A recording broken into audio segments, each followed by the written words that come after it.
باشه چې د مردان عام ولس کې د لالي باچا په نوم او د ادب په دنیا کې شیر علي انور په نوم باندې یادېده. د پیشې په لحاظ وکیل و، ډېر ښه وکیل و، خو سیاست کې دلچسپي زیاته وه. دلته په دې وطن کې چې کله هغه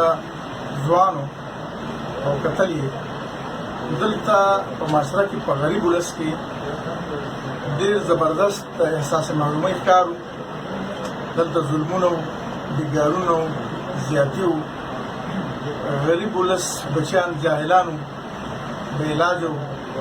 بېروزګاره و. دا احساس هغه کې غړېده، وکالت یې پرېښوده او دغه سیاست د مزدور کسان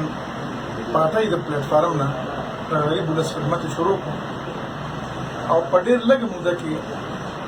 په دې څو ضلعو کې خاص کر په مردان کې، په چارسده کې، په سوات کې، په دیر کې هم یو زبردست تنظیم د مزدورانو، کسانانو، بازګرانو جوړ کړ او د هغې ډېر حقوق یې ترلاسه کړل. لکه مثال په دغه زمانه کې 80% خلک بې کور وو، بې جایداده وو، 20% خلک د هغې کورونه وو، د هغې جایدادونه وو. دا 80% خلک په در په در نن یو ځای سبا بل ځای بل بل د دې مخبرې معلومې نه وي، د دې د بچو سکول معلوم نه و،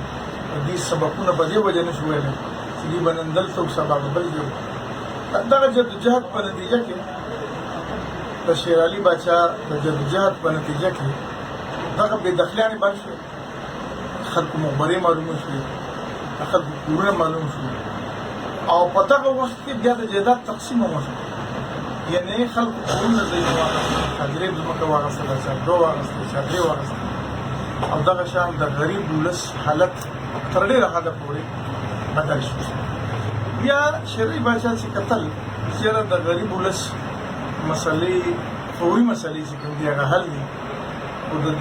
پښتون قام چې کومه قامي مسله ده، دلته د دې وسایلو خبره ده، دلته د دې د ځنګلونو خبره ده، د دې د معدنیاتو خبره ده، د دې د اوبو خبره ده، د دې د ملۍ خبره ده، یا د دې چې کوم دی د پښتو ژبې خبره ده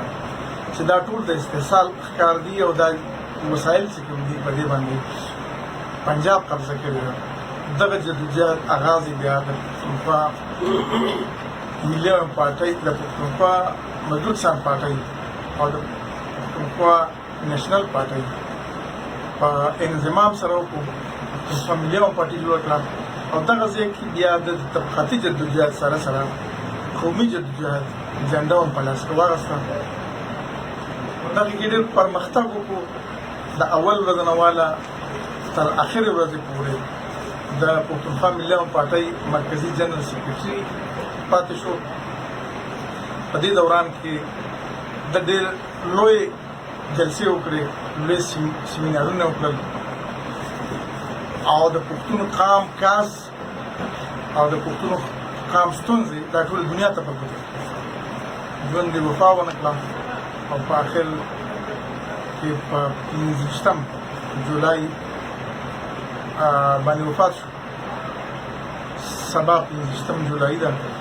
د هغه د تلین ورځ ده. ټول ملګري موږ ټول هغه ته د عقیدت پیغامونه پیش کوو او خدای دې وکړي چې د هغه کشران هم د هغه نقش قدم باندې لاړ شي او د هغه د جدوجهد سره ورسي. مهربانه نن ټول ملګري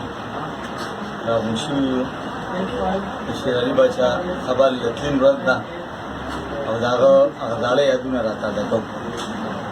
په 1993 کې چې زما د عوامي نیشنل پارټۍ سره اختلاف راغی نو زه لاړم شیر علي باچا پسې، الله دې وبخي، د هغه حجرې ته. حجره کې شیر علي باچا ډډه والې وه، راپاڅېده، ورسره خواته مرتضی باچا مو. ما ورته چې باچاجي زموږ د پارټۍ سره اختلاف راغلی دی، خو چونکې تاسو یا ستاسو پارټي یا د هغې مشر د دې خپل ځان له یو حیثیت دی، یو کردار دی چې په نور پاټو کې د نه وینم دا ټیک کوم ډېر وخت عوامي نشل پاټه کې یا په تحریک کې تیر کړی دی خو چونکې اوس نور په دغه لار باندې تګ ته دغه نیمه تیار نیم او تاسو سره دم خیر یو ورځ به بس مونږ چې کوم دی شیر علي باچا په دې خبر باندې مجبور وکړو چې د ځان سره ګاډي ته کېنو او اسلام آباد ته لاړلو د رحیم صاحب سره د محمود خان سره کېناستلو او بس عملاً چې کوم دی هلته کې چې کوم دی په پښتونخوا ملي پارټۍ کې شامل شوم او زه دا په فخر سره یم چې یاره په نورو خلکو به د خلک ګرځي خو زه تللی یم او شیر علي باچا ته مې ویلي دي چې شیر علي باچا زه ستاسو په دې لاره باندې چې کوم دی تګ ته راغلی یم ما چې تر کومې پورې شیر علي باچا پېژندلی دی یا په هغه باندې څه لوستي دي د نورو ملګرو به هغه طرف ته یا پام ګرځېدلي یا نه نو زما چې د هغې ژوند ته کومه نظر باندې کتلي دي نو زما په خیال باندې په دې لنډ وخت کې د هغه حیثیت د بل چا ته چې کوم دی دا نه دی اصل په دې لنډ وخت کې یو سړي ته چې هغه دی چې د نورو خلکو د بچو د سر سوري او جوړ کړل د نورو خلکو بچیه چې کوم دی د سکول یا د علم یا د پوهې د زده کړې طرف ته چې کوم دی دا نور خلک چې کوم دی د جریبو یا دوه یا پنځه یا د لسو خاوندان شو خو خپل ځان له د هغې په بدل کې هغه هېڅ ثمرات نه ادا کړې نور خلک خو دلته چې لسل کسان دا غونډولي شي دلته کې دا دستور دی چې هغې خپل ځان له ماڼۍ جوړوي